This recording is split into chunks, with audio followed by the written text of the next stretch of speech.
भाग्यनगर से एक विशेष साहित्यिक रिपोर्ट। हैदराबाद में भाग्यनगर सरस्वती साहित्य सेवा संगम का 23वां स्थापना दिवस अत्यंत उत्साह, गरिमा और हर्षोल्लास के साथ मनाया गया। कार्यक्रम की शुरुआत दीप प्रज्वलन और मां सरस्वती के पूजन से हुई, जिसके बाद सरस्वती वंदना प्रस्तुत की गई। इस साहित्यिक समारोह में मुख्य अतिथि के रूप में श्री रोहित टेम्ब्रोलू, वरिष्ठ पत्रकार श्री गजानन बिडकर, झारखंड एकता मंच के श्री जयंत शर्मा और श्री राजू देशपांडे की विशेष उपस्थिति रही। संस्था के अध्यक्ष श्री उदय कुमार नाइक ने संस्था की 23 वर्षों की साहित्यिक यात्रा पर प्रकाश डालते हुए सामाजिक और सांस्कृतिक गतिविधियों की जानकारी दी। कार्यक्रम का संचालन संस्था के सचिव द्वारा किया गया। मुख्य अतिथि श्री गजानन बिडकर ने पत्रकारिता और वर्तमान चुनौतियां इस विषय पर अपने विचार व्यक्त करते हुए त्रैमासिक पत्रिका भाषा सेतु को डिजिटल प्लेटफॉर्म पर ले जाने की आवश्यकता पर जोर दिया। इसके बाद श्री जयंत शर्मा ने एकता और संगठन की शक्ति पर, वही श्री राजू देशपांडे ने सम्मान और प्रेरणा के महत्व पर अपने विचार रखे। कार्यक्रम के दौरान मान्यवरों के कर कमलों से भाषा सेतु के नवीनतम अंक का विमोचन किया गया। संस्था की वरिष्ठ सदस्य लता संधि मैडम ने आधुनिक कविता प्रस्तुत कर श्रोताओं को मंत्रमुग्ध किया। कार्यक्रम का पालन श्री मिलिंद पाठक ने किया। उन्होंने कहा कि संस्था और भाषा सेतु अब डिजिटल माध्यम से और अधिक सशक्त रूप से आगे बढ़ रही है। इस सफल आयोजन में तुम्मा जनार्दन, चंद्रकांत जमावले, पी नारायण, मानसी पाठक, अंकिता पाठक, अर्चना जोशी, गिरीश बिडकर, गौरव बिडकर, माधुरी बिडकर, प्रतीक पाठक, अनेक साहित्य प्रेमी की उत्स्फूर्त सहभागी रही। भाग्यनगर से लोक पुकार न्यूज के लिए रिपोर्ट। पर उपस्थित सभी गणमान्य लोग एवं समाज से जुड़े सभी सदस्य गण लोग सभी को नमस्कार, प्रणाम और हमारे भाषा में जोहार करता हूँ। आज बहुत खुशी की दिन की बात है कि भाग्यनगर सरस्वती साहित्य सेवा संगम का स्थापना दिवस है। इसके लिए सभी को बधाई। समाज, हम हैदराबाद 2004 में हम आए थे। 2004 में आए, छोटी सी काम की तलाश में आए और हैदराबाद में हमने काम करने लगा। हमारे साथ में कुछ टाइम एक घटना हुई। घटना ये हुई कि हमारे गांव के ही एक लोग मर गए। तो अब गरीबी अवस्था ना, हम तो खुद कम कमाते थे, तो हम उनको गांव कहाँ लेके जा सकते थे।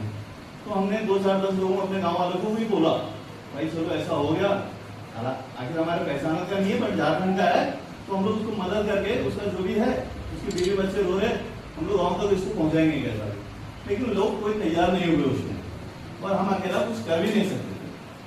तो हम क्या करें, उसको किसी तरह से 2-4-10 रुपए ऐसी चंदा करके 10 लोगों से इकट्ठा करके और उसको हम यहाँ जला करके उसके बीवी बच्चे को ट्रेन का टिकट कटा के हम उसको गाँव को भेजे। उसी टाइम से हमारे मन में समाज के प्रति ध्यान आया कि हमारा एक समाज यदि होता तो इस तरह का घटना होता तो हम बहुत कुछ कर सकते हैं, ताकि हम अकेला कुछ नहीं कर सकते। तो हम लोग, हमारे दोस्त लोग थे 5-6 जन, हम लोग एक जगह मीटिंग करें। मीटिंग करने के बाद नहीं एक समाज बनाया जाए, तो जिसका नाम हम लोग झारखंड एकता समाज के नाम से समाज को किए 2018 में। और आज हम लोग टोटल 50 टीम बनाए। हर एक एरिया में हमारा 50 टीम है और 50 टीम मिलकर हम लोग काम कर रहे हैं। हमारे गांव के लोगों को किसी तरह से किसी चीज की परेशानी हो जाए, हॉस्पिटल में आए या कोई डेथ हो जाता है, तो हम लोग क्या है उसको उसके बीवी बच्चे तो घर तक पहुंचाने का काम करते हैं। तो उसका पूरा खर्चा हम लोग देते हैं। तो समाज में जुड़ने से एक फायदा होता है। तो हम चाहते हैं ये समाज 23 साल हो गए और ये समाज भी हर एक एरिया में ऐसी टीम बाय टीम बने और समाज विकसित हो। हम अपने मालिक को थैंक यू। कारण कधी व्यासपीठावर बोलच नाही, नेहमी पडद्याच्या मागूनच कार्य. व्यासपीठावर झालं, मागे लिहून घेतलं आणि छापून टाकलं, संपला आमचा विषय. आता पहिल्यांदा नाईक सरांनी म्हणले की नाही नाही तुम्ही इथं याच आणि बोला, आणि मी त्यांना टाळू शकलो नाही. 2 दिवसापासून मी भाषण लिहून रट्टा मारलो, तरी सुद्धा इथे आलो की माझं सगळं मनातलं विसरून गेलं. आता नाईक सरांनी मला मागच्या वेळेस एक 15 दिवसांनी भेटले होते. त्यावेळेस भाषा सेतूला कसं डेव्हलप करायचं काय नाही त्याच्यावर आपली जवळपास 1 ते 1.5 तास चर्चा झाली. पण असं बोलणं वेगळं असते आणि मार्गदर्शन करणं वेगळं असते. तर मार्गदर्शन करण्या इतपत मी आणखी मोठा नाही, पण तरी सुद्धा त्यांच्या आग्रहाखातर मी इथे आलो. सरांनी जसं सांगितलं की बाबा काही गोष्टी अशा आहेत की आपण त्याचा अवलंब जर केलो तर त्याचे दुष्परिणाम होऊ शकतात. बरोबर आहे आणि सरांचं ते मुद्दा बरोबर आहे, पण या दोन्ही ट्रॅकवर आपल्याला चाललं पाहिजे. ऑफलाईन आणि ऑनलाईन दोन्ही ट्रॅकवर चाललं पाहिजे. ऑफलाईन काय आहे, तुम्हाला रेकॉर्ड्स राहतात आणि उद्या तुम्हाला कुठेही जर काय अडचण आली तर तुम्ही ऑफलाईन रेकॉर्ड्स तुमच्याजवळ असतात. पण ऑनलाईन काय आहे म्हणजे खूप जणांपर्यंत पोहोचण्याची संधी आहे इझिली. आणि त्यानंतर ऑनलाईन म्हणजे थोडक्यामध्ये मला म्हणायचा उद्देश काय असते म्हणजे आता मी पहिले माझा न्यूजपेपर काढत होतो, त्यावेळेस मी देगलूरलाच पेपर चालवत होतो आणि देगलूर पुरतेच वाचत होते. इव्हन म्हणजे ज्यावेळेस मी न्यूजपेपर काढलो, मी हैदराबादला राहत होतो, 8 दिवसाचा माझा अनुभव होता. मी 3 दिवस इथे राहायचो आणि 4 दिवस तिथे राहायचो. मग पेपर प्रिंटिंग पासून, छपाई पासून, ड्राफ्टिंग पासून पूर्ण त्यांच्या घरी नेऊन देवजेस्तर सुद्धा मला एकट्यालाच काम करावं लागायचं. त्यावेळेस जी संकटे येत होती त्या संकटाचा अभ्यास करून मला असं वाटलं की आपण सगळं गुंडाळून ठेवायला पाहिजे, आपल्याला होणार. पण त्याच वेळेस एक कल्पना आली, त्यावेळेसच थोडं digital social media, Facebook, WhatsApp थोडंसं क्रिएट होत होतं. त्यावेळेस मी असं विचार केलो आणि माझ्या आसपास राहणाऱ्यांनी मला काय म्हणले की तू काय करते की बातम्या तू जेव्हा छापतोस खूप जणांपर्यंत जायला झालेत नाही, ते व्हॉट्सअपला टाक, फेसबुकला टाक. मी तसं करत गेलो. माझं इकडेही चालू आहे, तिकडेही चालू आहे. दोन्ही गोष्टी चालू असल्यामुळं देगलूरच्या बाहेर माझ्या बातम्या जाऊ लागल्या, दुसऱ्या जिल्ह्यात जाऊ लागल्या. इव्हन मी आता तुम्हाला सांगतो, माझ्या वेबसाईटला जर तुम्ही थोडंसं हे केलं, पाकिस्तानने सुद्धा माझ्या वेबसाईटला विजिट पुण्याचं वाचन माझ्या वेबसाईटला खूप जास्त आहे. माझं म्हणण्याचा उद्देश असा नाहीये की तुम्ही हे ट्रॅक सोडा, पण मी काय म्हणतो की ह्या ट्रॅक सोबत तुम्ही ह्या ट्रॅकचा अवलंब करा, जेणेकरून तुमच्या सरांनी जसं सांगितलं की एक जर व्यक्ती तुमच्या शब्दाला इन्स्पायर झाला तर तो काही करू शकतो. त्याच म्हणण्याच्या नुसार मी म्हणतो की बाबा तुम्ही जर याला प्लॅटफॉर्मवर गेला तर तुम्हाला बाहेरचा व्यक्ती सुद्धा डोनेशन देऊ शकतो. डोनेशन म्हणजे तुम्ही वेबसाईट संस्थेची डेव्हलप करा. त्याच वेबसाईटवर तुम्ही एकाच वेबसाईटवर तुम्ही भाषा सेतू एक वेगळा हे तयार करा आणि त्याच्यामध्ये तुम्ही गेल्यानंतर तुम्हाला काय होईल की तुमच्या प्रत्येक अपडेटची तुमची माहिती त्याच्यावर जाईल. आणि आता थोडक्यामध्ये सरांनी जसं सांगितलं की पूर्वी खूप आम्ही ऍक्टिव्ह होतो, पण मध्यंतरीच्या काळात थोडंसं हे झालं. पण वेबसाईट असल्यामुळे तुम्हाला काय होईल की एखाद्या जागी कार्यक्रम झाला किंवा एखाद्या दुसऱ्या जागी सुद्धा जर सरांचा कार्यक्रम झाला तर तिकडे काय म्हणतील की बाबा आपल्या सरस्वती साहित्य सेवा संगमचे अध्यक्ष, तर तो फोटो तुम्ही जर इकडे जरी अपलोड केला तर ते तुमच्या संस्थेची ऍक्टिव्हिटी होईल. म्हणजे ते तुम्हाला तुमच्या प्रवाहामध्ये कामाला येईल. आणि दुसरी गोष्ट काय होईल की आता सरांनी जसं सांगितलं की फंड आहे, की ड्राफ्टिंगला सुद्धा फंड आहे, फंड्स लागतात, पैशाशिवाय काही होणार नाही. पैशासाठी भरपूर काही आपल्याला उपाययोजना कराव्या लागतात. बेसिक अमाऊंट तर 100% पाहिजेच पाहिजे. त्याच्यासाठी संस्थेचे जे मेंबर्स आहेत त्या लोकांनी थोडं अमाऊंट द्यायचं नाहीये, थोडं अमाऊंट द्यायचं नाहीये.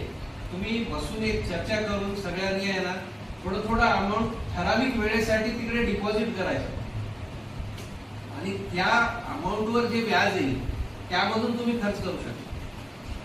ठराविक वेळानंतर तुम्ही पर्सनली काही पण त्याच्याबद्दल व्यवहार करून घेऊन ते अमाऊंट काढून घेऊ शकता. यासाठी राईट पण ठेवून घ्या आणि त्या अमाऊंटवर तुम्ही पुढे जाऊ शकता. त्याच्यानंतर तुम्ही ज्यावेळेस आता हे डिजिटल मध्ये जातात त्यावेळेस तुम्हाला QR कोड वगैरे तुम्हाला लावता येईल तिथे. आता अशा जागी तुम्ही कार्यक्रम घेऊन जर इकडे तुम्ही समोर पावती घेऊन जर बसला तर त्यांना 2 मिनिटात आलो म्हणून वापस पण निघून जाऊ शकता. QR कोडवर तुम्ही किमान रक्कम तुम्ही डोनेट करू शकता. जर असं तुम्ही तिकडे हे केलं म्हणजे असा जर मेसेज पोहोचला तर आता मी सांगतो की भरपूर जागी मी डोनेशन करू शकत नाही, माझी आर्थिक स्थिती काय फार चांगली नाही, पण कुठे जर 50-100 रुपये डोनेशन असलं तर मी लगेच QR कोड करून टाकून 50 रुपीज की आपण देऊ शकता ना बाबा, लगेच देतो. तर असं काही तुम्ही करू शकता डिजिटलच्या माध्यमातून, असं मला सांगण्याचा उद्देश होता. पण ज्यावेळेस आता त्या अध्यक्ष भाषणाला मला खूप लागलं त्यावेळेस माझे विचार सगळे गुंडाळून गेले. आणि परत काय सर आता तुम्ही तुमची ट्रस्ट जर तुम्ही म्हणजे इयरली ऑडिट जर करत गेला तर त्याच्यामध्ये तुम्हाला काय होते, इयरली ऑडिट केल्यानंतर आहे ना तुम्हाला गव्हर्नमेंटचे काही फंड्स आहेत ते पण भेटतील. इयरली ऑडिट कंपल्सरी पाहिजे आणि ऍक्टिव्हिटीज म्हणजे तुम्ही ऍक्टिव्हिटी कुठं करता कशी करता हे म्हणजे सरांनी कसं म्हणजे की एक व्यक्ती जरी असला तर तो कार्यक्रम आहे बरोबर आहे. तसे तुम्ही तुमच्या संस्थेच्या वेबसाईटवर असं अपलोड करत राहताल ना मग त्या कार्यक्रमाला पुण्यतिथी आहे हे आहे असं करू शकता. आता मला वैयक्तिक काही अनुभव आहे संस्थेविषयी. मी कुठल्या संस्थेमध्ये आहे 1-2 संस्थेमध्ये मी ऍक्टिव्ह आहे पण त्यांचे आणि माझे विचार जुळत नाहीत म्हणून त्याच्यामुळे मी नावालाच आहे. आम्ही सुद्धा एक नवीन संस्था इथं काढलेली आहे पण 1 वर्षापासून एकही कार्यक्रम झालेला नाही. तर संस्थेमध्ये काय आहे सर आजकाल कसं आहे थोडं नाव आणि थोडी चर्चा झाली तरच त्याचं पुढे होतं. नाव आणि चर्चेसाठी आता भरपूर संस्था आजकाल काय करतात म्हणजे माझ्यासारख्या लोकांचा सन्मान करतात म्हणजे ते कार्यक्रम आहे त्यांचा फंड गोळा करायचा कार्यक्रम आहे. म्हणायचा अर्थ काय आहे की बाबा एखाद्या व्यक्तीला त्याच्या तुम्ही ऑब्झर्व करता समाजामध्ये ऑब्झर्व करता की बाबा हा व्यक्ती आहे त्याचं काहीतरी कार्य आहे विशेष कार्य केलेलं आहे ना त्याला तुम्ही गौरव करा त्याच्या बदल्यामध्ये ते फंड देईल. आता असे बरेचसे संस्था चालू आहेत ऑनलाईन तुम्हाला घरी बसून तुम्हाला त्यांनी ट्रॉफी वगैरे पाठवतात आणि त्याच्या बदल्यामध्ये तुमच्याकडून फंड घेतात. म्हणजे तो बिझनेस नाहीये असं एक फ्रॉड विचार केला तर बिझनेस आहे पण जर 4 व्यक्ती चांगल्या विचाराचे जर एका जागी आले तर तो बिझनेस नाही मग ते तुमची संस्था डेव्हलप करण्यासाठीच एक मार्ग आहे असं मला वाटते. अशा मार्गाने सुद्धा आपण संस्थेमध्ये काम करू शकतो. आता कार्यक्रम म्हणजे संस्था हमेशा चालाव त्याच्यासाठी सरांनी म्हणल्यासारखं कमीत कमी महिन्यातून एखादा कार्यक्रम झालाच पाहिजे. एखादा कार्यक्रम झाला वर्षाला एखादाच कार्यक्रम घेतो तर आता हैदराबादचा माझा अनुभव आहे जेवण आणि हे ठेवल्याशिवाय कोणीच येत कार्यक्रमाला. कमीत कमी एवढं दूध चालवलं जेवण तर राहू नये. आजच मला सकाळी महाराष्ट्र मंडळाचं आमंत्रण होतं आणि त्यांनी असं म्हणलं नाही की तुम्ही आमंत्रण तुम्हाला एका कार्यक्रम आहे आणि आलंच पाहिजे खाणे का भी है इंतजाम ऐसा भी आ जाओ म्हणून म्हणले. म्हणजे तुम्ही लंचच्या उद्देशाने तिथं जा असं त्यांचं म्हणणं. कारण असं झालेलं आहे वस्तुस्थिती अशी झालेली आहे की थोड्याशा छोट्या मोठ्या माणूस एवढा व्यापून गेलेला आहे की अशा कार्यक्रमासाठी वेळ द्यायला त्याला वेळ नसतो. पण तरी सुद्धा नाईक सर आणि परत पहिले चव्हाण सर 23 वर्षापासून जे चव्हाण सरांनी याला ओळख दिलेला आहे आणि त्याला नाईक सरांची जी साथ आहे खरोखरच गौरवास्पद आहे. इन्कम सोर्स नसताना हे कार्य ते चालवत आहे आणि त्याच्यामध्ये मॅडम सारख्यांनी योगदान देत आहेत त्यांना मटेरियल देत आहेत त्यांचे विचार त्यांनी ठेवत आहेत भाषा सेतूमधून त्यांचं विचार पसरवत आहेत. आता मॅडमनी जी कविता सादर केली खूप चांगल्या पद्धतीने सादर केलेली आहे. खूप डीप विचार करण्यासारखी आहे. पण आजकाल कसं झालेलं आहे की आता एवढ्यामध्ये त्यांनी सांगितली जर एखाद्याने रेकॉर्ड करून टाकली तर व्हायरल होऊन ते भरपूर बसतं. तर त्याच्यासोबत मला याच उद्देशावर म्हणायचं होतं की तुम्ही दोन्ही विचार चाला आणि दोन्ही ट्रॅकवर जेव्हा चालताल खरोखरच तुम्हाला नवीन लोकांचे विचार अजून भेटतील आणि नवीन लोकांची साथ भेटेल आणि तुमच्या संस्थेचं पुढे जाईल. बस एवढंच.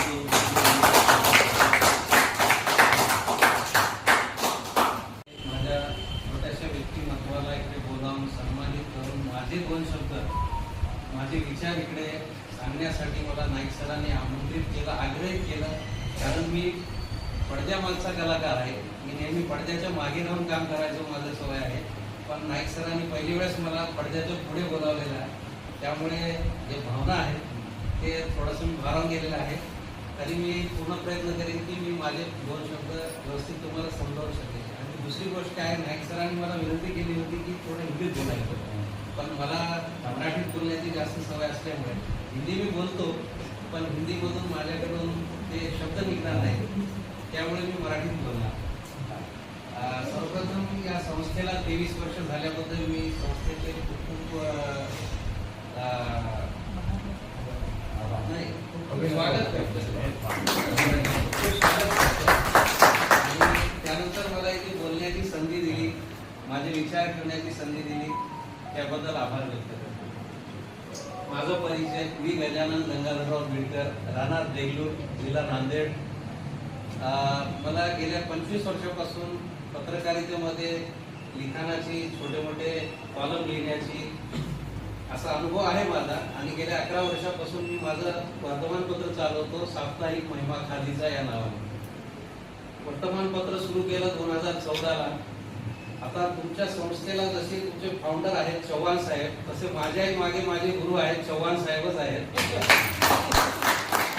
मार्गदर्शनाखाली मी माझं साप्ताहिक सुरू केलं आणि पत्रकारितेमधले जे म्हणजे संपादकीय धडे असतात ते मी तिथे शिकलो. त्यामुळे हा पण एक योगायोग आहे की मला 23-24 वर्ष व्हायले कामामध्ये, तुम्हाला 23-24 वर्ष व्हायले, तुमचे गुरु आहेत आणि माझे गुरु आहेत सारखेच आहेत. त्यानंतर मी माझ्या आता पत्रकारितेतला अनुभव थोडक्यात सांगणार आहे. ते सांगण्याचा इथे काय उद्देश म्हणजे भाषा सेतू त्रैमासिक आहे आणि गेल्या जवळपास 20 ते 23 वर्षापासून सुरू आहे. 11 वर्षापासून सुरू आहे.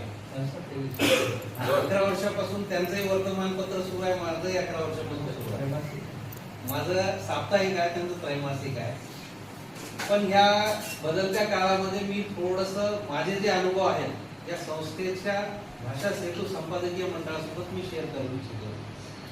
ह्या बदलत्या काळामध्ये मला भरपूर पेपर चालवताना संकटे आली. ती संकटे काय म्हणजे सुरुवातीच्या काळामध्ये पेपर चालवणं फार कठीण होतं. आता त्यापेक्षाही कठीण झालेलं आहे. पण म्हणजे डिजिटल जी आहे मीडिया, डिजिटल मीडिया आहे, त्याच्यानंतर सोशल मीडिया आहे, त्याचा जर आपण आधार घेतला तर हे खूप सोप्या पद्धतीने आपल्याला करता येते असं माझं मत आहे. आता पेपर अंक चालवणे, आता पूर्वी काय होतं, मोबाईल नव्हते. मोबाईल नसल्यामुळं काय आहे की विद्यार्थ्यापासून वयस्करापर्यंत सकाळी पेपर वाचल्याशिवाय त्यांच्या दिवसाची सुरुवात होत नव्हती. विद्यार्थी असले तर पुस्तक वाचत होते, पण आता पुस्तकाच्या पुढे पण त्याच्यावर मोबाईल आहे. तर त्यामध्ये काय आहे म्हणजे की पेपर वाचणं हे जेमतेम बंदच झाले. स्वतः मी सुद्धा पेपर आता भरपूर दिवस झाले वाचलो नाही. मोबाईलवरच बातम्या येतात, मोबाईलवरच माहिती मिळते. इव्हन आम्हाला मोबाईलवरच बातम्या तयार करायच्या, लेखणी सुद्धा आमची बंद पडलेली आहे. फार कमी पेनचा वापर आहे. तर मला असं वाटतं की भाषा सेतू हे त्रैमासिक तुम्ही डिजिटल प्लॅटफॉर्मवर आणा, तुमच्या संस्थेला डिजिटल प्लॅटफॉर्मवर आणा. त्यामुळे तुम्हाला भरपूर मदत मिळेल, भरपूर लोकांपर्यंत तुम्ही पोहोचू शकाल. जेव्हा आता आपण इथे पाहतोय की ऑफलाईन आपण जर जेव्हा कार्यक्रम घेतोय त्यावेळेस उपस्थिती कमी आहे, पण हे जर तुम्ही इकडे कॅमेरा लावून हा कार्यक्रम तुम्ही 500, 1000, 2000, 10,000, 1 लाख लोकांपर्यंत पोहोचू शकता. माझं म्हणण्याचा उद्देश आहे की तुम्ही डिजिटल प्लॅटफॉर्मवर या. यावेळेस तुम्हाला भरपूर कामे सोपी होतील आणि तुमची उत्तरोत्तर प्रगती देखील होईल. आता भाषा सेतू त्रैमासिक ह्याला विकसित करण्यासाठी काही 2-4 मुद्दे मी सांगू शकतो की भाषा सेतू तुम्ही सगळ्यात पहिले डिजिटल प्लॅटफॉर्मवर आणा. त्यानंतर त्याचं रजिस्ट्रेशन तुम्ही करा. रजिस्ट्रेशन केल्यानंतर काय होईल, तुम्हाला सरकारी मदत भेटेल. शासनाचे काही निकष आहेत, त्या निकषामध्ये तुम्ही जर पोहोचलात तर तुम्हाला भरपूर शासनाकडून मदत मिळेल. त्यानंतर तुम्हाला ऑनलाईन मधून तुम्हाला देणग्या वगैरे भेटतील. तुमच्या संस्थेला तुम्ही जर ऑनलाईन घेतलं, तुम्ही संस्था सुद्धा आता पुनर्जीवित जर केली तरी तुम्हाला भरपूर फायदा भेटेल त्या गोष्टीचा. आणि ह्यासाठी तुम्हाला तरुण वर्गाची सुद्धा मदत लागेल, कारण संस्थेचे जे 23 वर्षापासून जे चालवणारे लोक आहेत त्यांनी त्यावेळेस त्यांच्या विचारानं सुरू केलेली आहे. पण आता तुम्हाला नवीन विचारानं पुढे जावं लागेल आणि आपला थोडासा म्हणजे स्वतःच मी असं म्हणतो, मी संस्थेबद्दल बोलत नाही, वैयक्तिक बोलते की मी माझा कुठेतरी छोटासा स्वार्थ असेल, तो स्वार्थ थोडासा बाजूला ठेवायचा. त्यानंतर माझा म्हणजे वैयक्तिक मी असं बोलते की आता मी पेपर चालू केला, कुठं ना कुठं माझा स्वार्थ असते. संस्थेचा अध्यक्ष आहे, उपाध्यक्ष आहे किंवा सभासद आहे, त्याचं कुठं ना कुठं स्वार्थ असते. पैशाचं नसेल, स्वतःचं नाव होण्याचं असेल, काही स्वार्थ म्हणजे स्वार्थ. मग तो स्वार्थ थोडासा बाजूला ठेवून आपण मागे राहून एखाद्या नवीन व्यक्तीला पुढे जर आपण केलं तर आपल्याला त्याच्यातून भरपूर काही भेटेल असं मला वाटतं. त्या उद्देशाने तुम्ही संस्थेनं थोडंसं बारीकाईने थोडंसं लक्ष देऊन तुम्ही पुढे गेलं पाहिजे असं मला वाटते. आणि नक्कीच येणाऱ्या काळामध्ये तुम्ही काही गोष्टी जर असे विचार करून गेलात तर येणाऱ्या काळात आपल्या संस्थेला भरभराटी मिळेल अशी मी आशा व्यक्त करतो. आणि एवढे यानंतर यापुढे मी आज संस्थेशी तुमच्या निगडीत झालो, जुडलो. यापुढे माझ्याकडून काही जरी व्यक्तिगत किंवा काही मदत असेल किंवा कुठे मार्गदर्शन असेल, मी संस्थेशी निगडीत राहून पूर्ण करील. अशी ग्वाही देतो आणि 2 शब्द संपतो.